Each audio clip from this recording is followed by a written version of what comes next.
what I don't like seeing is companies who pay fitness influencers who don't use the product to use the product and then to promote it. No, you should believe in that product and then actually, pay to do work on behalf is different.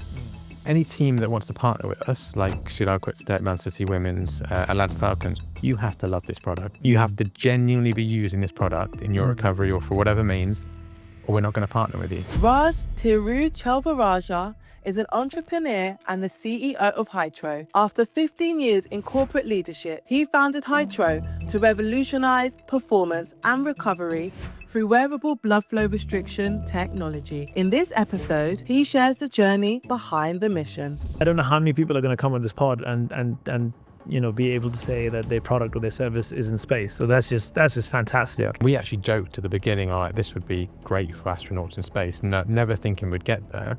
And then last year we ended up on the Polaris Dawn mission.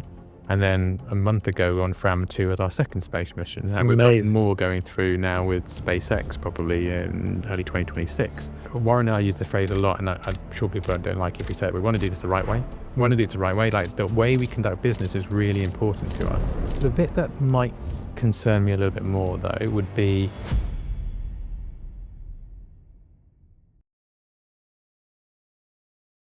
Raj, thank you so much for coming. I came across your LinkedIn profile and your business, and I thought it was quite interesting.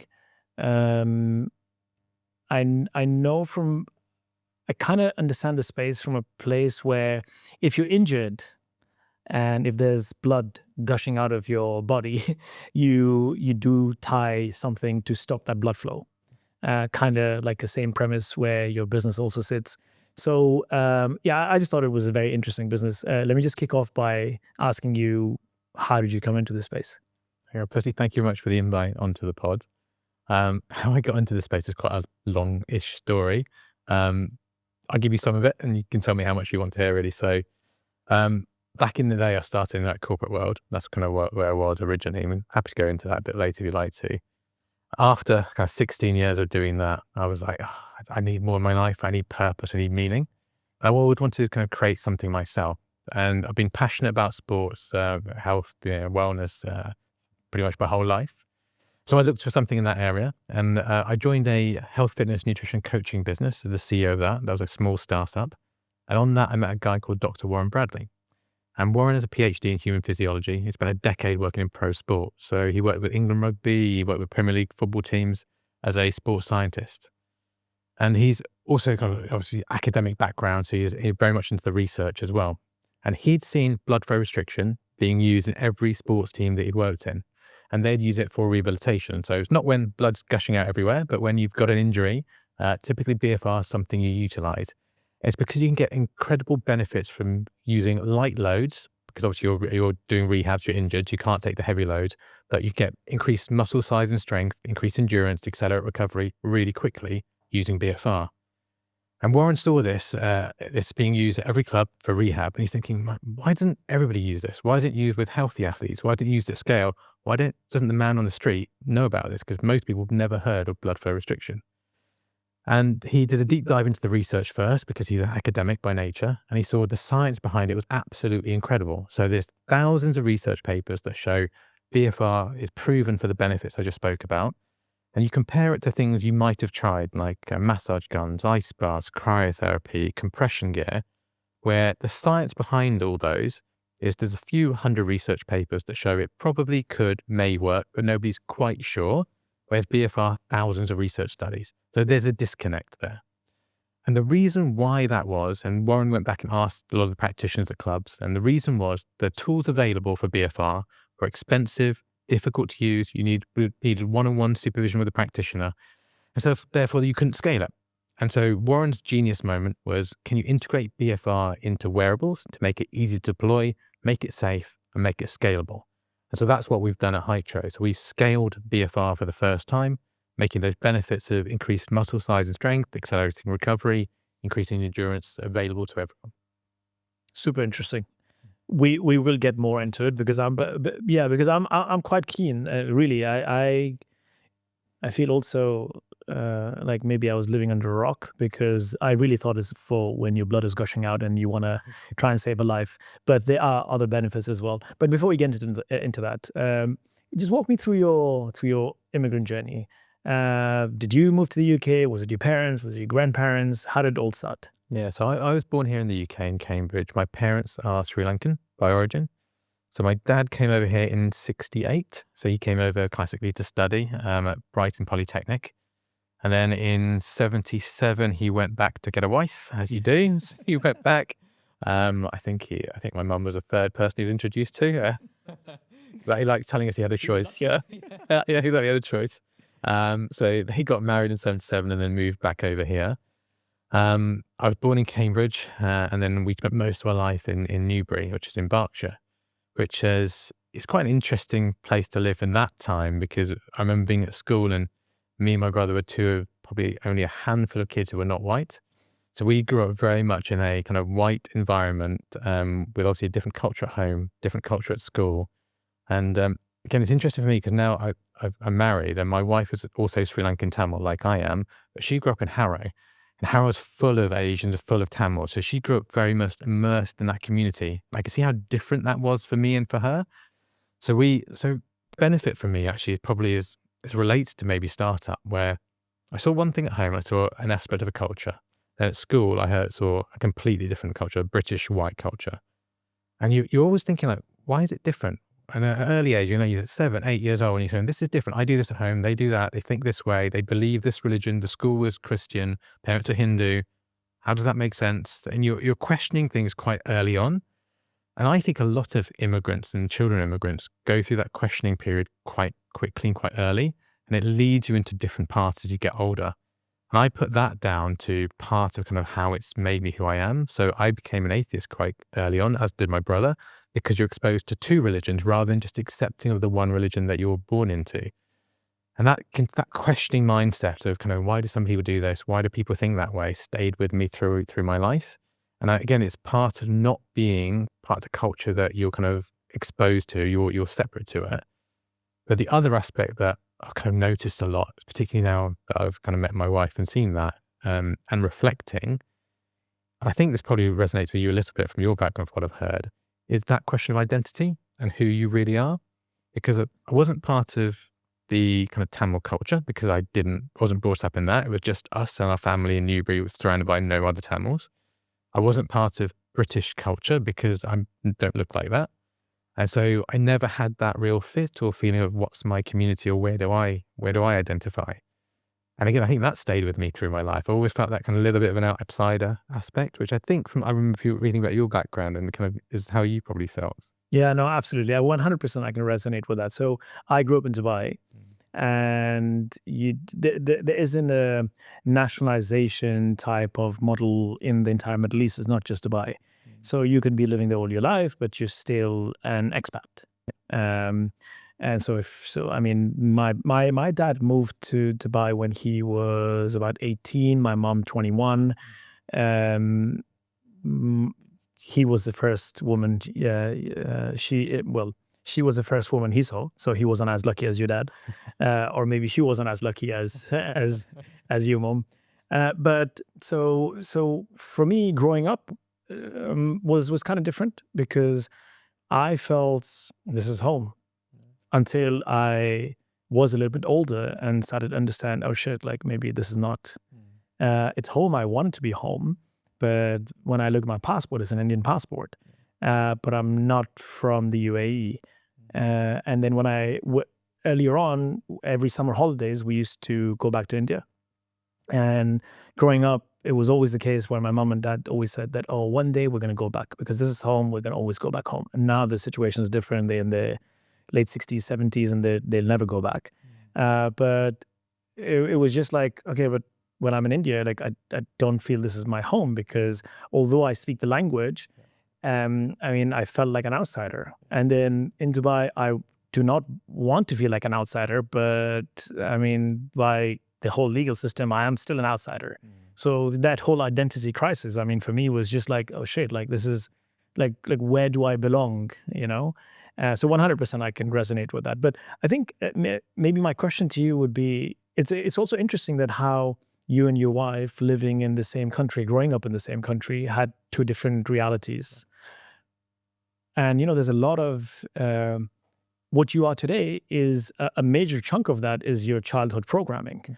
So what do you feel would be the right path, or is the right path, or I don't know, there's no right or wrong, but is a better path growing up from your wife's reality or from your reality? It's a loaded question there.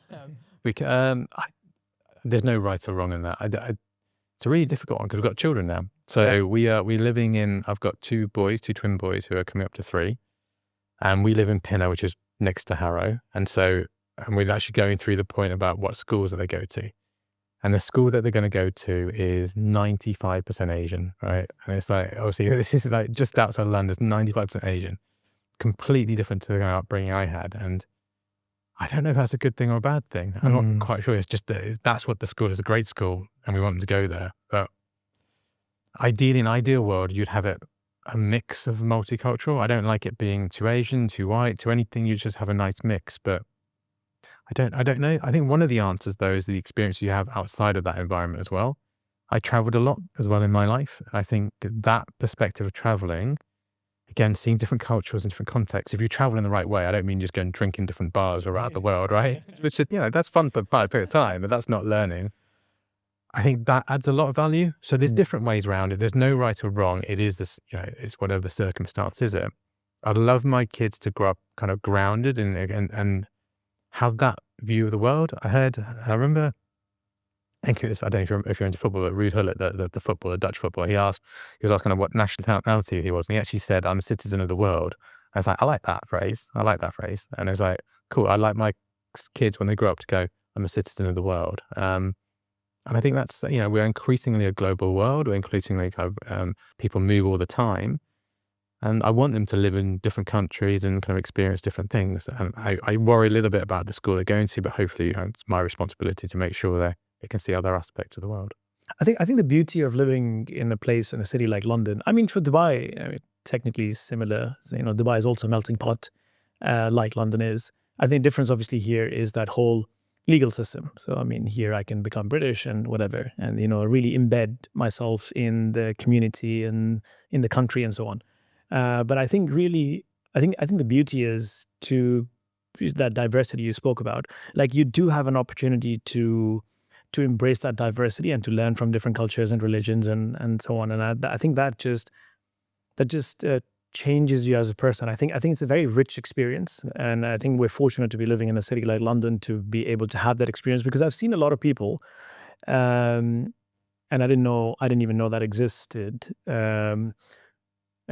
So I've seen a lot of people in the UK who, I don't know if that was your wife's reality, but who are in this very multicultural society, but then somehow they have shielded themselves from that multiculture, and now they've created their own little universe of their own. If you're Italian, if you're Sri Lankan, doesn't matter, but somehow you've kind of isolated yourself from that environment. So I don't know if that was her reality, but I feel the beauty is to be able to learn from this and to expose yourself and to become this chameleon of the world, but have that grounding. I think that grounding is super important, and never forgetting where you've come from and having that rich aspect to it as well. Can I ask you a quick question? Yeah. When people ask you kind of what you are, who you are, do you say you're Indian? Do you say you're you're not Emirati? So I'd say that. So how does it work? Yeah, honestly speaking, the honest answer, I'm confused.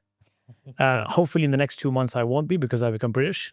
Right. Then the answer will change. Okay. But so far it's been a very confusing type of reality. So so for the longest part also, so I'm ethnically Indian. I was ashamed of that reality. So because I so deeply wanted to become Emirati, or wanted to be Emirati, because I grew up, with Emiratis, and that was my reality. And then somehow, maybe because I wasn't, I wanted to hide that aspect of my reality, me being an Indian, because I speak Arabic. And I grew up with them. I eat their food. I dressed like them, and I could pass, looking like them as well. So yeah, and then as I grew older, I could not just hide that reality. So I was just confused. It was very conflicting. So if someone asks me this now, actually, interestingly, now I think London has also allowed me to become a little bit more accepting of whatever my reality is. Also, it was very refreshing when I first came here. It was for the longest time, I thought, oh shit, like I need to try and work on my accent and sound a little bit more British. 10 different people, when they took my name, they pronounced it in 10 different ways. So I know, oh shit, maybe I should change my name. Maybe I should call myself Ash. That would just be easier. But I think London also, interestingly, allowed me to embrace my identity, because I just really realized that nobody actually gave a shit how you looked, what you're wearing. And that was a completely different reality for me as well. Yeah. And so it allowed me to not fit in, but stand out. Okay. So maybe today, also maybe because I know my reality is going to change in the next 2 months or so. Okay, so yeah, I'm Indian, but I think the space has allowed me to be Indian. And that's why the reason I asked you that question about your wife or these realities is because I think the city is accepting. And it's so rich in terms of this diversity. So I think it's also a shame if you're not exposed to that richness. I agree with that as well in many ways. I think you have pockets of community who come over and kind of the question why I asked you the question is that you have their pockets of community and they still, and there's nothing wrong with this, but they still identify with the heritage or wherever they came from rather than becoming British. And again, it's a difficult question. You're like, would you become British? You don't want to forget your culture. You want some sort of happy medium, and it's a complicated question in kind of situation. Whereas if you only retain that community and you don't move out, you lose the value of the wealth and the richness around it of that culture, and you isolate, which makes it more difficult for the other people around as well. So it's not. I don't view it as a good solution. But it's also quite natural to stay with people that you have the most common in. And we see British expats all over the world staying in British communities, and you see it. And it is normal because you think very the same, your humor's the same, your language is the same. So it's understandable.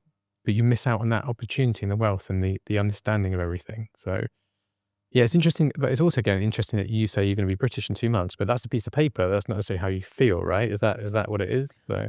That's a good question, actually. Nobody's ever asked me this question, but I think for me, it's not just a piece of paper. It's the feeling. Okay. There's a lot of feel and heart and emotions connected to that piece of paper. Because finally, for the first time in my life, I would have arrived. Okay. Because I was always some sort of a nomad living in a country where I was a resident in the country, not a national of that country. And that has been my reality forever because I have to continuously renew my visa. No matter, I could have lived there all my life, but I still have to renew my visa. So I just feel that there's a lot of emotion attached to it as well. Okay. That piece of paper, it's a sense of belonging. Yeah. So it's like, oh shit, like, wow, this country has finally, has finally accepted me. This is the first country that technically has accepted me. Okay. So it's like, okay, shit, now the world is my oyster. I can do whatever the hell I want. Not whatever the hell I want, but you know what I mean? Like, it's just like, oh shit, like endless possibilities. It's like, wow, this is just, so there's a lot of emotion attached to that. Okay. Yeah. I'm already thinking about, oh shit, when that happens, what am I going to say? How am I going to do it? Where is it going to happen? Yeah. It's just like, it's this anticipation, but a lot of excitement as well. Okay, cool. Congratulations. Thank you. Thank you. Thank you. So, I mean, it's also interesting because now you have yet another generation. So your kids, it's amazing that you've got twins, by the way. That's hard work. I can imagine.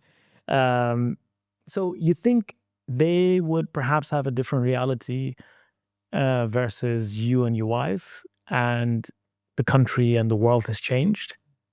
Yeah, I mean, they're going to definitely have a different reality to me, for sure, because of the environment they're being brought up in. I think similar, again, whereas my wife's reality was a bit more Tamil focused, Sri-Lankan focused, theirs will be slightly broader from where they live. But I think the ability to travel, to mix, to move as the world is going, you've lived in multiple countries already, and I've traveled a lot. I think that will shape their worldview. I think that will shape a lot of the new generation's worldview, where that mobility to go and live in different different places, and how those experiences is so valuable. And I think, I'm sure it's the same for you, where you see the way other people live, you understand the way they think, and how different it is to you opens your eyes to different things. It helps me when I manage the team, for example, and I think I can understand better than I could before that their thinking patterns, the way they arrived at kind of a situation where I see it differently, I can understand a bit better about why they say it that way. And then that empathy is there a little bit more in terms of understanding. And I think I would encourage, I said earlier, I'd encourage them to do that travel, and it will be, again, I go back to that citizen of the world kind of thing. I think that's what we'll see more of. And I hope that is the way it goes as well.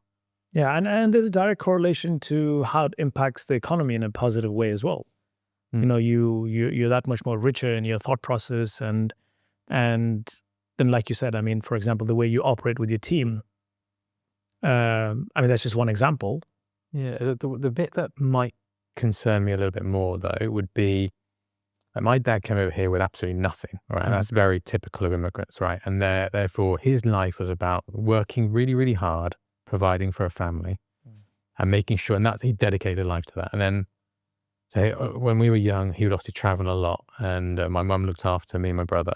And so that's what they didn't have, like, time for fun or time for enjoyment. And that generation, both for me and my wife, the generation of our parents, they just worked phenomenally hard and did really well. A lot of them invested, classically Asian, in property, which has obviously done really well. So that's good. And I always see it in my generation, which is, and I don't know if it's a good or bad thing, but there's more about life experiences and doing things other than work. And that is a good thing, right? Because there isn't the necessity so much just to earn money, because you have a kind of higher starting point, if that makes sense.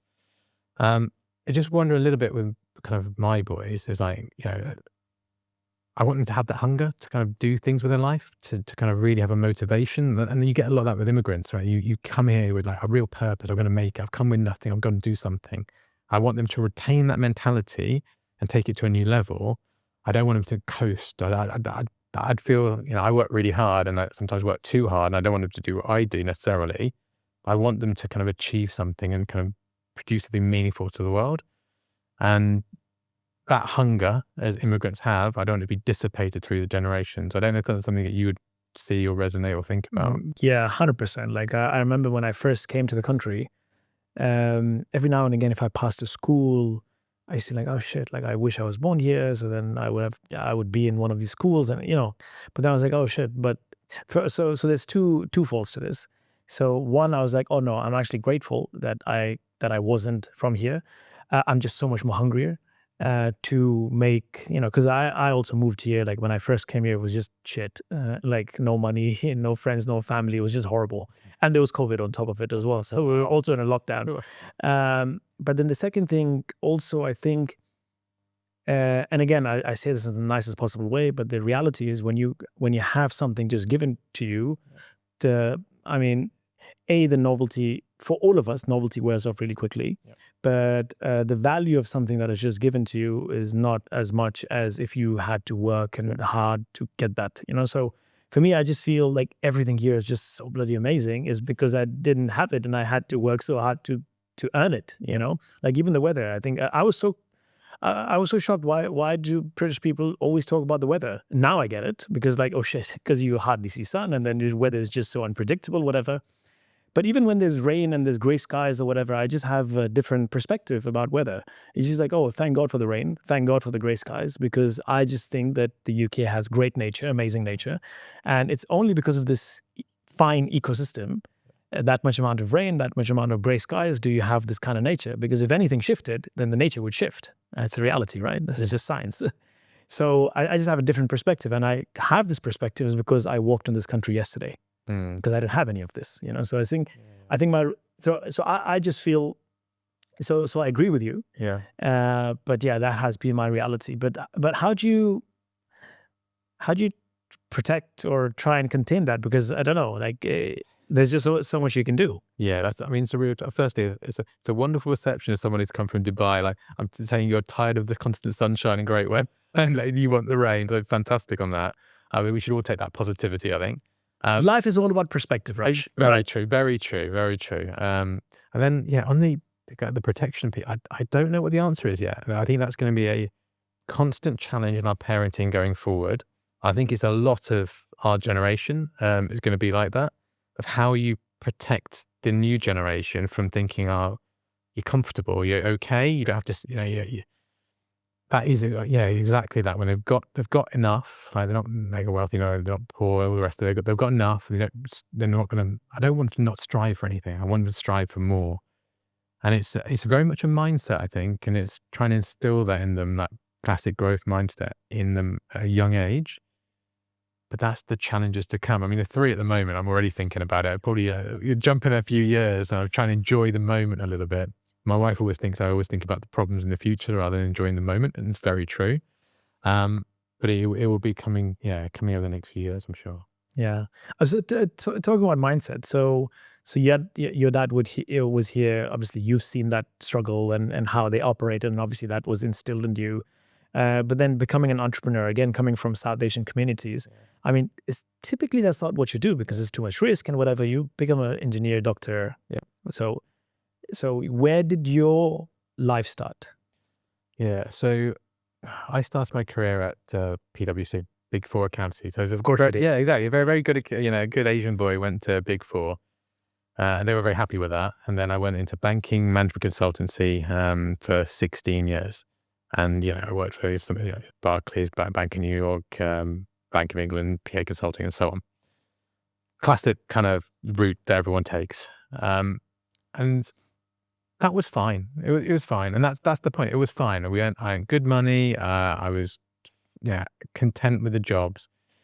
It lacked real meaning. It lacked real purpose. It lacked me having an influence over really what I was doing. You'd work really long hours on a project, really hard. Was there really any tangible outcome? Don't know. Especially when I was a consultant. It's like, I don't know what value I'm adding here.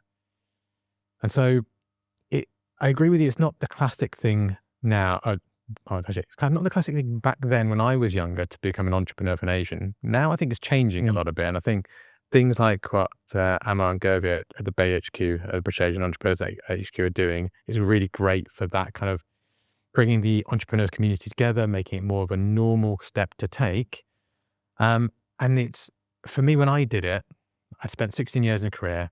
If it didn't go well, I could go back. And so my parents were actually very supportive of that. They were saying, oh, you want to do this, it's great, go ahead. Because if it doesn't work out, I go back into banking if I really have to. So I think they would have felt differently if I'd come out of university and said, I want to be an entrepreneur. I think that would have been a challenge, but I'd gone through all the other stuff, become a chartered accountant, so it was okay. And they've been really supportive on this journey, which is not surprising because of the kind of people they are. They're incredibly kind, generous people, really want the best for me and my brother, tremendous parents from that perspective. And so they're really supportive. I think their mindset has shifted as the world has moved as well. So I think now it's definitely that we're more encouraged as Asians as immigrants to set up our own companies, to really push things forward. And we have that benefit that we talked about before, where you see the world differently anyway, and you can spot opportunities better in the same way you did, right? And I think so now I think that is a more of a normal path going forward.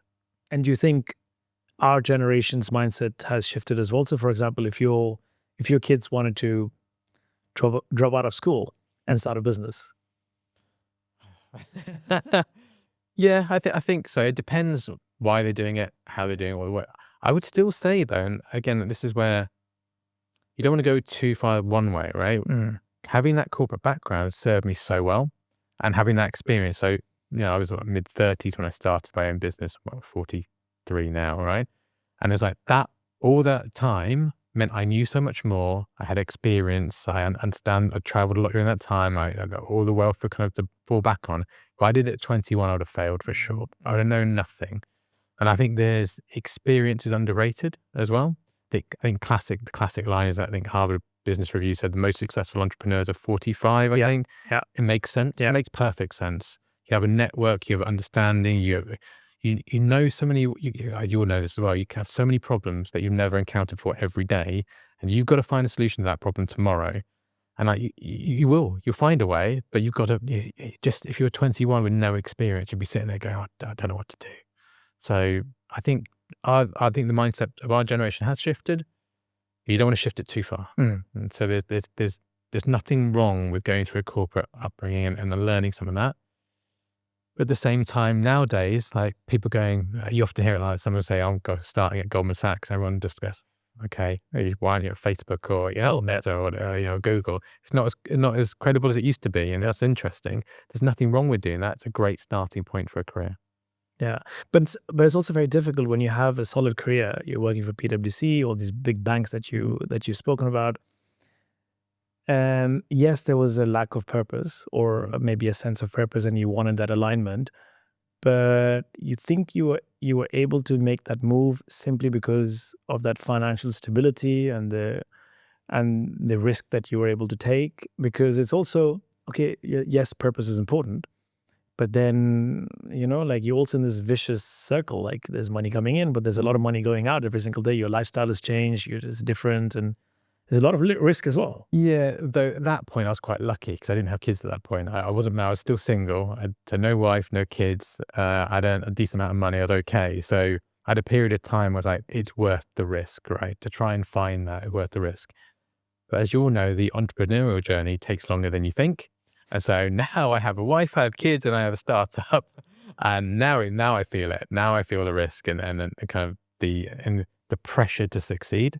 That's a big thing. Now I've got real responsibility. The pressure to succeed, not just really for myself, but to provide for the family, is really stressful. And that I think about that a lot. And also now we've got a bigger team. I think you've got a much bigger team. I've got 7 permanent employees. We've got half a dozen fractional or so on.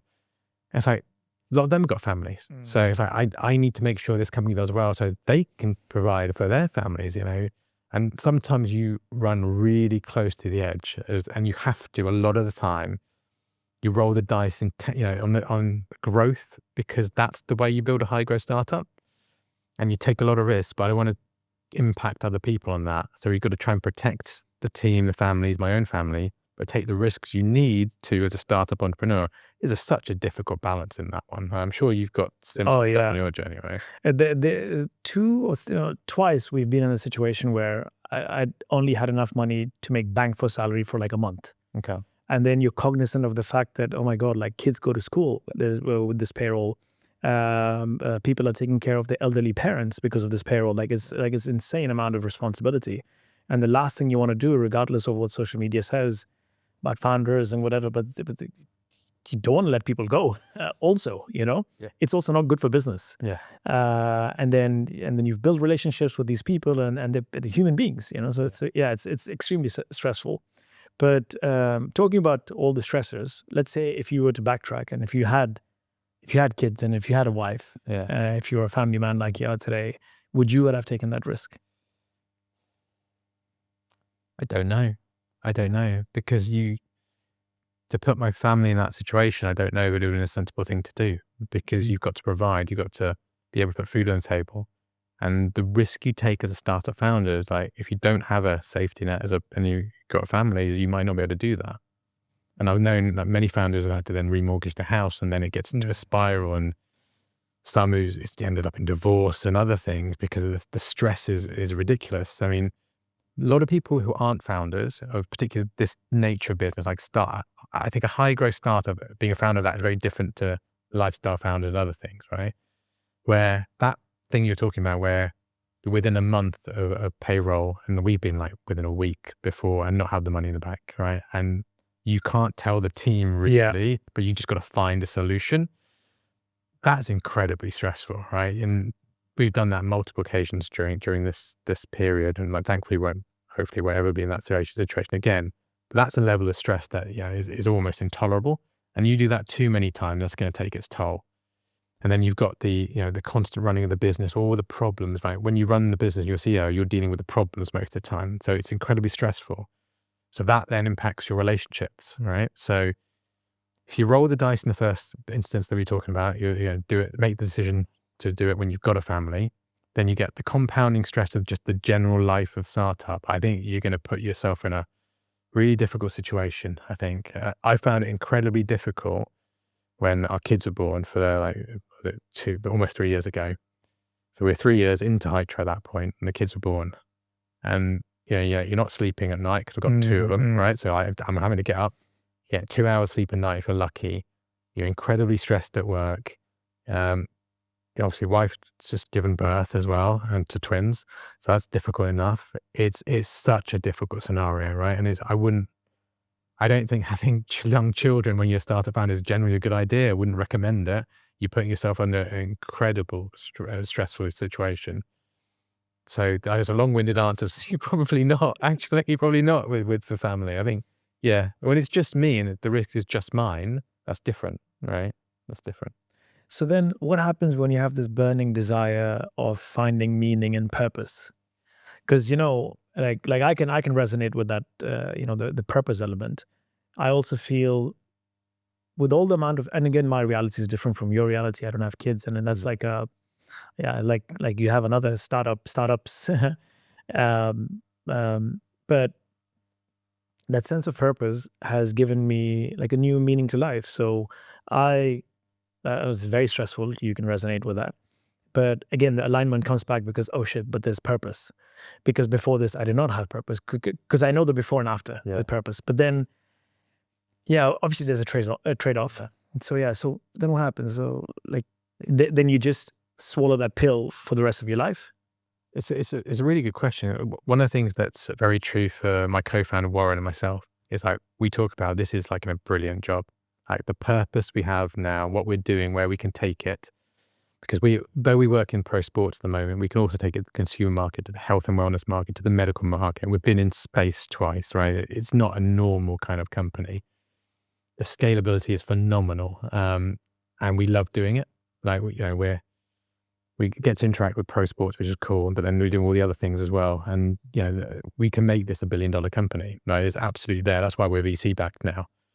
And it gives us such a sense of purpose, right? Like we created this together. Warren had the idea, we created it and it started to execute. And we're on this journey. The fulfillment from that is incredible, right? But the stress level off the roof as well. Without that, I think I'd feel a little lost, I think. And that's what happened at the back end of my corporate career. I remember my last gig, last contract, I was sat in the office and I just didn't care. I really didn't care. I was getting paid good money. I was getting through the work. It was really easy at that point. And I was finishing the work. I was going home and I didn't care. And I think I was offered another contract at that point, and I was like, actually no, because the money is good, but money's not everything. You need more. You need fulfillment. You need purpose. So I think if it was the case of, okay, you've got family commitments, you can't do it now, I think there'll be a time and a place, right? But I just think the only thing I'm saying, young children, it's hard, right? Don't compound that. When they get to maybe 4 or 5, then do it. I wouldn't advocate for anyone starting a business when they've got really young children. That's the only point, but totally agree with finding purpose and fulfillment. Yeah, I think maybe it's a little bit philosophical, but the reality is, that sense of purpose also fills your cup. So, if your cup is depleted, you're anyway no good for your family, because you're not good for yourself. You're not good for yourself. You're not good for anybody around you. Yeah. And that starts with your family because you're the closest to you. And again, I'm not advocating that as well. Everybody's reality is different, but I just know the before and after with my cup being full. Yeah. It's super stressful. Yeah. But the cup is full. How do you cope with the stress? A lot of self-talk. Okay. A lot of self-talk. I remind myself that I'm stressed. This stress that I have is a place of privilege. It gives me an opportunity to impact so many people's lives. It's not just the people who are connected to Plum. We've got providers and therapists. We've got roughly about 200 odd contractors technically on whose livelihoods are connected. Oh, yeah. Then we've got tens of thousands of people across the globe who actually use the service day in, day out. And how much of an impact is that? So yes, it's stress, but you also do things because they're hard. Yep. And only hard things have the ability to change the world. So I think, again, a little bit philosophical maybe, but the reality is you should be able to be in a space or a position to be able to leave this world in a better place than you found it. Yeah. Life is too short. Yeah, no, I'd agree with that. There's that that kind of line in the legacy, the All Blacks book, leave the shirt kind of in a better place there when you join, kind of thing. So I think the same for general life, right? So yeah, and that's the message to, I guess, to the next generation as well.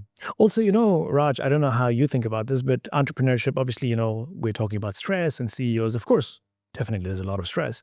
But then now I started reminding myself on, but who doesn't have stress? I think I'm in a very privileged position to be a CEO of a company, and we're venture backed, and there's so many people that I report to. I actually want the stress because I do not want to be anybody but the CEO. It might sound narcissistic, but the reality, but the reality is, shit, I don't even want to be any of the C-suite but the CEO. Because everybody's got stress. People in your company who are working for a manager or working for you, they also have stress because they've got KPIs. They also have a livelihood. If they don't do their job, they might lose their job. Everybody has stress. So, I'm looking at people who have, people who do, blue collar workers. I think they're more stressed than I am. It's like, it's tough because money's tight. If you look at the median, average income of a household in the UK, I think it's around, I was told this is about £35,000 or something. That is stress. Yeah, when you don't have money at home, in 2016, Raj, I had suicidal thoughts. And that was off the back of, I was in the property market for a very long time, invested a lot of money, lost a lot of money. And really, if I go back to the core of my suicidal thought, it was just because, there was no money. It was bad, So financial stability, financial well-being is really important. So again, I also talk to myself like, shut up, man. You're very privileged. Everybody has stress. Yeah, I remember I listened to you on the BHQ pod. So you talked about getting to the balcony, I think, a few times, and then talking yourself off that. You said you were scared of heights as well, right? Yeah, maybe I was fortunate that I was scared of heights and I didn't actually jump. Yeah. How did you manage to get out of that then? So what was the kind of the thought? How did you manage to get out? I was just tired because 3 days in a row, I was standing in the balcony. I was thinking, okay, so I'm just going to end this.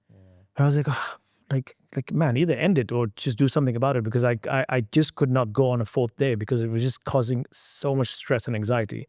So I'm like, okay, either I jump or I make a change, because I did not have, physically, I was not able to go and stand in that balcony for the 4th time. So I'm like, okay, if I'm not going to do it, then I need to change. I just have to move forward. Okay. And then, the fact of the matter is, everything at one point comes to an end. If the good times don't last, the bad times also don't last. Things do change. Could you talk a lot about already in this about perspective? Is that something that you kind of post that instant you kind of going on to? 100%. I think near death experiences, I think they just change you as a person for the rest of your life. And I think that perspective just solidifies so much, So and you're talking about gray skies and rain and whatever. Yeah, it is shit, but it's again perspective. And I think it just helps me live a little bit more. Life is just more richer, a bit more fuller, because really life is nothing but perspective. Yeah. I think that's a big stress handler is the perspective piece. I think you're absolutely right. When everyone has stress at different levels, different ways, and it is how you position it in your mind and how you deal with it, intrinsically, I think is really important. So I guess that hopefully people don't have to go to that extent to get to that, but is that was the trigger for Pay Plum, was it? Yeah, absolutely. Because what happened, Raj, after that was I actually started speaking to a lot of people during that stage as well. I was not really out of that phase. So I started speaking to a lot of people, a lot of them, friends of mine, guys, again, high power position, investment bankers, this, that, whatever. So everybody's stressed, and everybody was talking about stress day in, day out. Like I was talking about stress. Like if you spoke to me at that time, I wouldn't tell you I had suicidal thoughts. I wouldn't tell you that, I might take my life tomorrow, But if you spoke to me, I would just tell you, oh yeah, I'm stressed and I'm anxious and whatever. And when I spoke to a lot of friends of mine, they kind of I could hear the same, it was just like a mirror. Like I was talking to myself. And I'm like, oh shit, what if they're thinking about the things that I'm thinking about behind closed doors, And that got me thinking. And if you look at suicide rates, sadly, are going up every single year. Majority of them are men, So I'm like, okay, shit. If I'm feeling this problem, I'm sure a lot of people around me are feeling the problem. And the stats always, also show. And that's when, and my mom is also a therapist, by the way. Okay. So I had that experience, both understood both the negatives and the positives when one addresses their mental health. So I'm looking at connecting the two dots. What she's doing is great, but how do you scale that? Again, the business mind comes in. So I'm like, if I apply technology to it, we'd be able to, expand into whatever she's doing across the globe. Okay. That's how Plum started. If it's okay to ask, presumably you weren't as open as you are now about it when you were going through it, right? You didn't tell people about it. You're very open about it now, obviously. Absolutely not. Yeah. I think now it obviously works in my favor. Yeah. First for my own self. Yeah. Because I'm just more relaxed now. And then it works in my favor from a commercial, but also spreading the word kind of perspective. I mean, the more conversations like this we have, the more we normalize this conversation. So initially, no. I mean, A, my cultural background. Yeah. B, I was living in the Middle East. So you talk about taboo and stigma as just tenfolds in ethnic backgrounds like the South Asian communities and living in the Middle East. And that is actually one of the reasons also why I moved to the UK. So it was also because, the conversation around mental health is that much more acceptable in the Western world versus, the Middle East or the Asian communities. So initially it was just a commercial decision. It was like, oh shit, this is a great business. My mom's doing it, mental health, So I then started speaking to investors, and it was just commercial. In fact, I was scared to speak to investors about this. Oh, really? Because it would be like, oh shit, like, man, are you gonna take your life now? Like, what's gonna happen to my money? And all the investors I was speaking to initially as well were from that part of the world, and it's something that you don't really want to talk about, so you don't touch. And most of the investors, I don't know, sadly maybe are men. And again, it's like, what are you talking about? Man up, So because, as men, we're also told, like, boys don't cry, and if there's a problem, you just need to man up. Yeah. So, so it was very shameful for me to actually talk about it. Whereas now it's also talking about my identity, it's like, okay, so I don't want to fit in anymore. Like, I'm standing out. Okay, no, fantastic. And I guess for you, that's the purpose of Plum in many ways, right? And kind of bringing this out, the conversation, which I think is increasingly true, that people are more and more comfortable talking about it, which is no doubt a good thing. And I like the fact that you added a commercial mindset to that as well, to how do you scale it. So cool. Yeah. Talking about now coming into Hytro. So I understand where it came from, but also, why this, why now, what was the motivator? Why didn't you stick it out a little bit longer in what you were doing? And then. Yeah, so I think a lot of it's down to Warren, my co-founder. So as I mentioned, he had the idea for it. And then when there's three of us as co-founders, Warren, Paul, and myself, and Paul was a senior M&A lawyer at Gibson Dunn, big international law firm, Harvard and Yale educated. And if you ever see him, he's like 69 now. He's absolutely stacked. So he loves strength training, in great shape. So Warren kind of gave us the idea, like this is the idea of kind of Hytro and blood flow restriction training. And when we looked at it, we were like, this is phenomenal. Like the scalability, the science, the application where it could go was just ridiculous. It was like, it's almost too many people can benefit from blood flow restriction on this planet.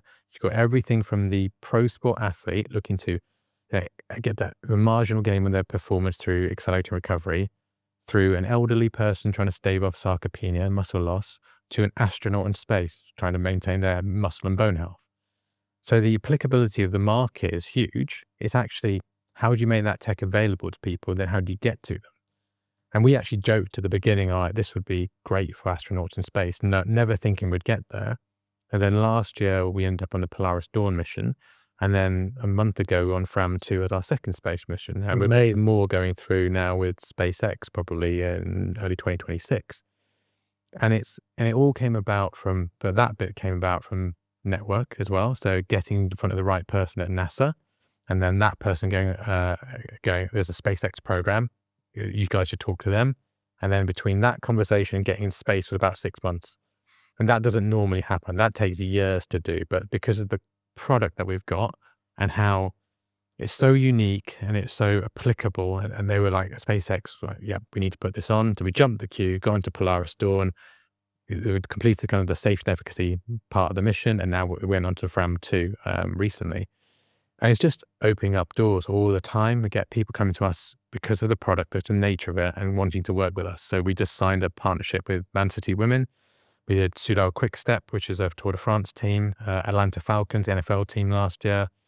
And this is the starting point. There's much, much more to come. And it's just so incredibly exciting what we can do. We've got unbelievable product, got a great core team now, and there's so much to go for in the future. We're just about to start kind of like the direct-to-consumer market. We're looking at kind of runners, cyclists, hybrid athletes, potential markets. We're having a look at understanding that. We're in a funding round as well. So it's a 4 million funding round. Already got our lead in place, kind of 1.2 million, and lots of other investors. There's still some space in there. So for potential investment, I look at close that by the end of June. Really exciting. Really exciting. So loads to go for, and we're on that trajectory to become that $1 billion company. So, I couldn't ask for more from a kind of being at where we are right now. I'm sure you're glad you worked towards your purpose and found your purpose. Absolutely. Yeah, absolutely. I don't know how many people are going to come on this pod and be able to say that their product or their service is in space. So that's just fantastic. Yeah. So talk me just a little bit through the product. Yeah. So I mean, speaking to NASA, like how the hell does that even start? Yeah. So the product itself, I mean, just very simply how it does, it restricts the venous return of blood flow. So it allows the arterial flow into the limbs, restrict the venous return. That causes a cascade of physiological adaptation. So increase in muscle protein synthesis, which is the building blocks of hypertrophy, recovery and growth hormones.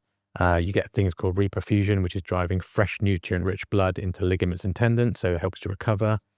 If you add exercise when you use our product, you can create type 2 muscle fibers. So you get a compounding muscle fiber impact. So there's so many different ways of utilizing it that has different physiological benefits. It's almost like a multiplier of anything you do. So you can use it in the gym. Let's say you want to get bigger arms.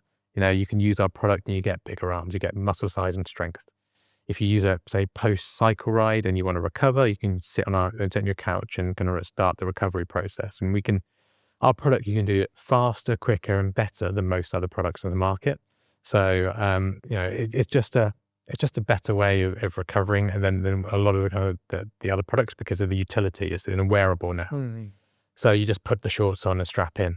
And then, as I said, the NASA thing came about because just the network that we had and the conversations we had with people. I think one of the things that I'm conscious of in the post-COVID world is that, as I was reading an article on this the other day about the impact on the younger generation, is that they don't get enough face time with people, or they don't meet enough people.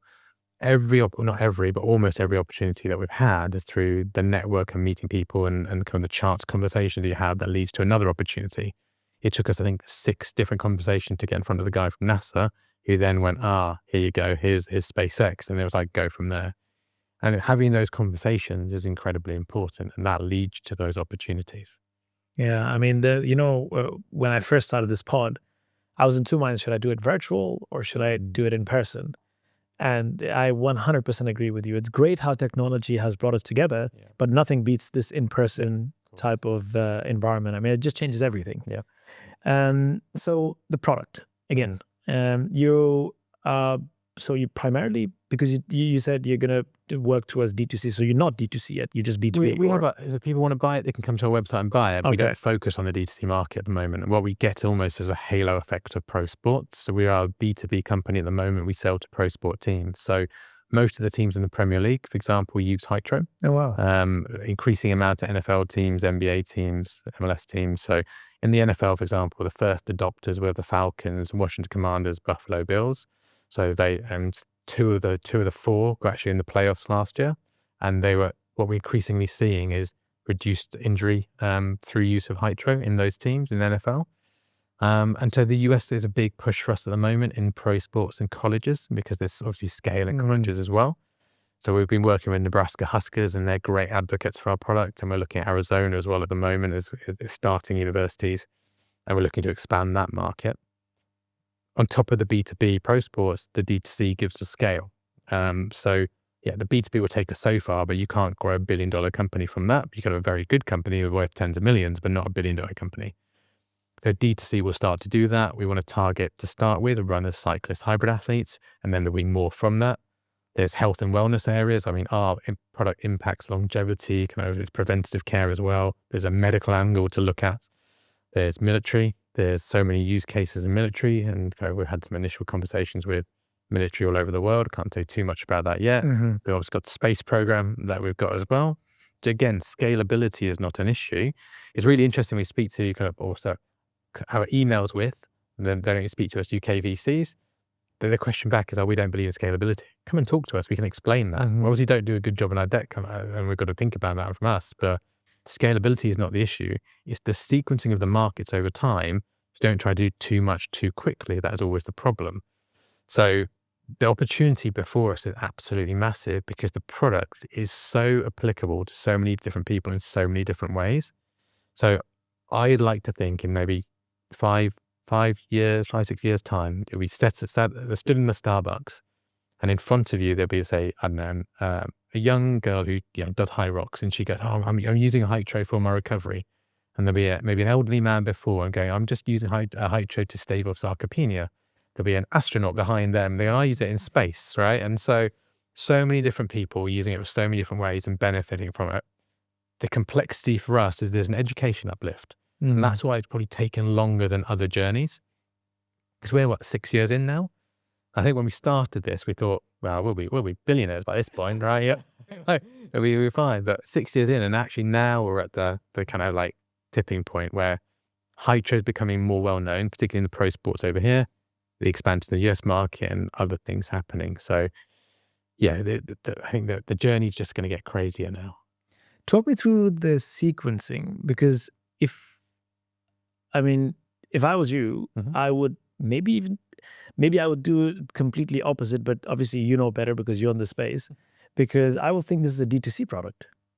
Because B2B, in my head, you've got longer sales cycles, there's a barrier to entry and so on. I mean, here you could, TikTok is your best friend, and then there's a viral video trend. I'm just thinking a lot of products, talking about you and I are wearing a Whoop. Yep. So I was actually going to leave that to the end, but anyway, you and I are wearing a Whoop, but also as D2C, right? So, and then obviously there's sports attached to it, a lot of big athletes, they've got big names. So why this sequencing? What was the strategy behind that? There's a few different things on that. One of it's actually about building the company in the right way. So we are fundamentally about research, evidence, and we are born in pro sports as well. It's like born in sport, proven by science, really. It's a lot to do with Warren's background. So Warren, the idea came from pro sports, and then there's so much research behind it, and we do more and more research. So actually, we talk about Whoop. So 2 weeks ago, I was in Boston at Whoop headquarters. So we were doing a research study with Whoop to show the impact of Hytro on Whoop data. Amazing. So that's one of the things we're doing at the moment. And what we want to do, there's an element of credibility as well, working with pro sports. If the best athletes on this planet want to, and actually Whoop did this very well, the best athlete on the planet use Hytro, that's a great signal to the D2C market that this is a product you should think about. Adds awareness, credibility, we can tell authentic performance stories. So we can go, Buffalo Bills, Atlanta Falcons, they use this product, they saw this amount of performance, their coaches are saying it's fundamental to their recovery process. That's a great start for us to go to the consumer market. One thing I don't like in the consumer market is you often get people coming out with products that actually don't do a lot, and people are just selling it, and they're doing a good job of selling, but there's actually nothing behind the substance of it, and we're not like that. The evidence, the research behind it doing what doing what it says on the tin is really important, and so it's that credibility. So we can do it. We do all the research. You don't get to work in NASA and SpaceX if your product can't do what it should be doing, right? And taking that to the consumer is then the next step to scale. We could absolutely go to the consumer, do a digital marketing plan, and sell some units now, right? And you could do that, but it's not the longevity of where you want to go. The pro sports element gives the bedrock and foundation of the business that's just going to be stronger and stronger there. And there's also our community. We actually struggled to get investment for our first few years because we're hardware. Like I think Baron was in your product. I was talking about how hard it is, right? And he has an element of software. When you're hardware and you're low tech like we are, even though it's difficult to make the product, it's still effectively low tech when the product comes out. It's really hard to get investment. And actually we have over 200 athletes and coaches invested in Hytro because they're our community. So, we've got everyone from like Formula One drivers to coaches in the Premier League to coaches in the NFL who are investors because they believe in what we do and they're now advocates for us and they open doors for us that nobody else can get through. And that's a great basis to start a company on before you then scale in the consumer. We want longevity here. So Warren and I, we don't really want to do anything else. We love what we do. We've got something phenomenal. We're not here to make a fast buck. We have to grow. We're here to grow this in the right way to make it a huge company. But we want the foundations to be there. And our foundations is pro sport. Does that make sense? Yeah, it does. Wow. I mean, it's difficult. Yeah. Especially when you're first starting, because as we both know, revenue is a lifeline of every company. Yeah. So then, your mind quickly goes on, okay, how can I quickly turn revenue so that that sustenance part comes in, and then perhaps explore, B2B. Yeah. You guys have obviously gone the complete opposite route, but for sure it makes sense, because if it was D2D, then you would get like a fitness influencer or whatever, and then try and get one or two of those to. Yeah, I don't like that. Yeah, I don't like. And then promote your product. Yeah, it's like for us, any team that wants to partner with us, like Sri-Lankan Tamil, Man City Women's, Atlanta Falcons, you have to love this product. You have to genuinely be using this product in your recovery or for whatever means, or we're not going to partner with you, because that's the fundamental basis. What I don't like seeing is companies who pay fitness influencers who don't use the product to use the product and then to promote it. No, you should believe in that product and then actually, pay to do work on behalf is different. And I don't, Warren and I use the phrase a lot, and I'm sure people don't like it if we say it. We want to do this the right way. We want to do it the right way. Like the way we conduct business is really important to us. And so kind of the way we've done, totally agree. Like revenue's been a huge pressure, like you're judged on revenue. The benefit of being B2B is you get bigger orders in one go. Correct. So that helps a lot. And if you can create real advocates that come and buy again and again from us. So they buy on a cyclical basis. Every season they come and buy again more product. And we're getting bigger and bigger orders from teams. So now we're getting into the 6-figure per team per season. Then it starts to move the needle. You need a lot of D2C orders to get to that. But then we can go above the line with Atlanta Falcons. That's going to impact the D2C market. And so we can start to impact it that way. So it's a whole ecosystem that we're trying to build to it. So you get a scalability through kind of advocacy and into storytelling into the D2C market. There's also that element. If we went straight to D2C and said, here's some of the research and this is what it does for you, like 31% extra muscle size and strength, they'll probably go, don't believe you. Yeah. Whereas actually, if you've seen your favorite athlete or your favorite team winning with Hytro and ascribing some of that performance to Hytro, that's more of an emotional aspect, right? So it helps with that aspect of the business. So we have kind of thought it through a little bit, and that we feel is the best way to naturally scale the business. That is also most authentic to us as a company and as founders. No, it makes sense. I mean, it's like I said, it's harder, but absolutely makes sense. If a company starting tomorrow was in a similar space, definitely the right way forward because of credibility, but also, you're testing with the right people as well, and you adopt the product and then make the product better from the right feedback. Yeah. The right people giving you the feedback. I think that also helps in terms of your product growth and product development. I think that's super important. So we're getting product feedback from the best athletes in the world and the coaches in the world. So that helps us really develop the next iteration. So we're at the moment collabing with Alpine Formula One team on our product, right? So we worked with their academy for 3 years. They then turned around to us and said, actually, we want to make you a Formula One partner and co-develop product with you. They came to us. And it's like, great, so let's do that. And so we can develop the product with their performance needs, and we're looking to release that. So one of the other things it does, it gives us competitive advantage. There's probably, I don't know many companies in the world that have the access now that we have to pro sports, because a lot of it's down to Warren. Warren's just got an amazing ability to build a human connections and network. And so we have so many coaches that know Warren and kind of now know the rest of the team and engage in what we're doing and believe in Hytro. The other companies come to us and go, can you help us get into the pro sports network? But we just have unreal access sometimes. And it's and that's why we're, with doing Study of Whoop, why we're in space, why like Warren was with me at Whoop, and I had to come back a day early and he stayed out there and they got access to like Fenway Park for the Boston Red Sox to meet some of the players because again of the network that we have. I didn't know that was happening, otherwise I'd stay next to. But yeah, that happens all the time now. So we're in a really nice space where building it over a longer period will benefit us in the long run. We're not here to make a fast buck. We're not here to exit tomorrow. We're going to return a lot of value, hopefully, to our shareholders, but we want to build this in the right way for the long term.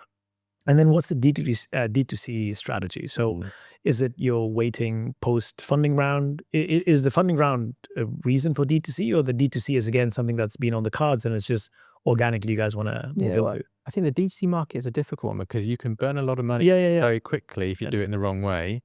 Because the reason I ask you this question as well, because I didn't know the amount of success you've had in your B2B space. So I'm thinking, okay, but this, I appreciate scalability and the $1 billion valuation, but surely there are companies who have stuck to the B2B world and still have $1 billion valuations, because now when you move to D2C, it's a completely different playbook altogether. Yeah. So I think companies that stick in the B2B, they do have a ceiling, right? In the pro sports area. And that's one of the reasons too, if you want scale, you have to go D2C. And also we want more people to benefit from our products. Yeah. There's so much, we actually started talking to the NHS, unfortunately, because we know so many people can benefit from Hytro and kind of, for muscle bone health, and many people that will be kind of really, really relevant for. But it's really hard to get into the NHS. It takes too long, and that's a real problem that we want to help. I know this pain. Right, exactly. So it's a real problem that, and then you kind of have to go, I'll come back to that in about 4 years when we're funding and revenue is not so critical. But back to the D2C point would be, it just takes time to understand the market if you want to do it properly. And so we need to understand the messaging, the creative, the narrative, the customer journeys. We have to maybe slightly adjust the product for that. So we are building, because we've got the pro sports B2B revenue and it's growing and that business is going really well. It gives us time. It gives us time on the D2C. And there's also different ways of doing D2C. We're a great complementary brand. So lots of companies like Whoop want to kind of invite us to their HQ and do research studies with us. I had another one this in my inbox from LinkedIn today from another kind of global nutrition company. And actually, we can partner with many brands. So actually, that would give us scale in the D2C. Right. It's a great way of getting in front of the audience, captive audience of the right brands, not just anyone, the right brands who operate in a similar way to us. When they gauge audience looking for performance, you can then go, what about Hytro? And that's a good way of scaling it as well. And then we can think about that. We can think about more pro sports advocacy, moving the needle, higher profile teams, more winning with Hytro, it all adds a compounding effect. But we need to build that kind of that customer journey in particular from a D2C to make it super slick. And we're not there yet on that. We need time to do it. We're not quite sure yet because there's so many different ways you can use Hytro product. Like cyclists might use it different to runners, who might use it different to hybrid athletes. And so we want to authentically understand how do you use Hytro that's best for you. And then we can storytell that on scale. So there's lots for us to understand. And again, you will understand that if you burn too much, you put all your eggs in that basket, burn money and you got it wrong, you'd have no company at the end. So for us, we can go a little bit slow on the D2C. We're learning, building the B2B market, which helps with the D2C anyway, and then really hit D2C when we're understanding, okay, this works, and then scale it. So it's just it's a little bit of taking the risk out of it and biding our time, because the other part of the business, our core bit at the moment, is working for us. So it's 3 years from now. In terms of the Knicks, or just generally where? Yeah, just generally. I mean, you did touch on the Starbucks. You're sitting in the Starbucks. That's amazingly aspirational, and I think, I mean, I see where the world is going to. People are being that much more health conscious. Like the reason I pressed on the D2C multiple times is because I'm like, okay, shit, I know a lot of people, including myself, who would like to buy it. It's like, because you're always trying to, longevity. Health hacking has become a normal part of everyday life in the first world, especially. So that's great. Hopefully that happens really soon. But the next 3 years, in general, where's the business going? And because it seems like there's a good, solid strategy that you've been putting in from day one, including the D2C element. Yeah. So next 3 years, what's the strategy? Just a bit on the D2C quickly would be, we could absolutely shift a load of product quite quickly right now. But then that product would probably just sit on the hands of people who bought it because they wouldn't really know why or how to use it. And that's not what we're about. Again, So you could definitely construct digital marketing journeys to do that. But the use of the product is really important. That's a good point. Right? Yeah. And we're not set up to educate the market yet on that, and we need to do that. So over time, what it'll be of the US pro sports college penetration this year, next year, and so on. So we'll get more and more repeatable revenue. So that will become a kind of B2B subscription model over the next 3 years and onwards. Bigger orders, bigger coverage. You will hopefully see all NFL teams, all Premier League teams, all sports teams going, Hytro being a staple in what they have. And that's the foundation of the business. That's what you'll see. We would start to see Hytro coming through D2C. So you probably see, hopefully, people when they finish their High Rocks event, putting on some Hytro and, recovering after the marathon, you'll see a lot of Hytro use. I think we're starting to see that already, a bit more of that. You'll see Hytro in the Tour de France. You'll see teams all using that. You'll see it across the world. You'll see Hytro in more space programs, so repeatedly in space with our NASA, SpaceX, fast connections, doing more and more cutting edge research. Research is a big thing for us, so you would see us release more research papers on how BFR can impact performance and also new ways to use BFR. So we are doing more of that. That's why we go and do research with Whoop. You'll see us in potentially, well, probably not above the line, but military aspects as well. So again, we already started the conversation, so there's that's in there. But I think the general thing I'd like to see is awareness of Hytro and understanding of what it is Hytro is and how it can impact individuals. Like in the pro sports space in UK, most people have known about Hytro, like coaches are kind of aware of it. Not all of them quite understand exactly how to use it for their players, but they're getting there. That level of understanding, education will be far more progressed in 3 years. And that's partly what the funding helps us do, right? It helps to tell people that, close the education gap. And so general awareness. So you've got UK, US market, starting to move in the Middle East is an area that we're increasingly interested in as well. So global expansion added to that, and probably more patents. We've already got a patent for what we have. So we've got IP, a few more ideas. I know Joe from our team's got a few more creative ideas for us to patent. So you'll see more products as well. We've already got a few products coming in in our pipeline. Not quite sure when they're going to release yet, but there's always product development going in. So that'll be part of it as well. Either you've watched a lot of episodes, perhaps you're waiting for that answer, or you really have a solid strategy, because this is perhaps one of the most thought through answer that I've got from all the episodes that I've ever had. So I mean, it's great. I mean, hopefully your investors are listening to this pod because you have everything strategized to the T. It's fantastic. Well, I wish you the best.